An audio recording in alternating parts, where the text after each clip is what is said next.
এর আগের ভিডিওতেই আমি বলছিলাম যে যখন পাশ থেকে একটা গাড়ি আসে তখন সামনে যাবার রাস্তা থাকে না, দাঁড়িয়ে পড়তে হয় একেবারে খাদের ধারে।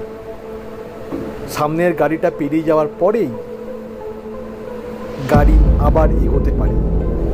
আর অনেক সময়তেই একেবারে খাদের ধারে দাঁড়িয়ে থাকতে হয়।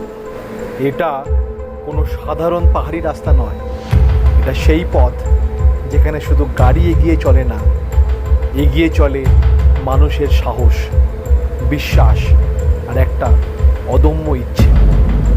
কথিত আছে হিমালয়ের এই পথ ধরেই যুধিষ্ঠির গিয়েছিলেন মহাপ্রস্থানের পথে। আজও যখন আমরা চন্দ্রতালের দিকে যাই, রাস্তার প্রতিটা বাঁক যেন সেই পুরাতন গল্পের এক একটা নতুন অধ্যায় বলে মনে হয়।